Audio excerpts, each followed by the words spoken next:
పసిడి కాంతుల్లో పద్మావతమ్మ, పసిప్రాయముల వాడు గోవిందుడమ్మ. విరివలపు ప్రణయాల చెలి మనసు గెలిచాకే కళ్యాణ కళలులికినాడమ్మ.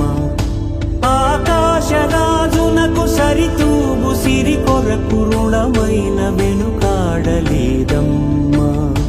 కళ్యాణం వైభోగం శ్రీ శ్రీనివాసుని కళ్యాణం.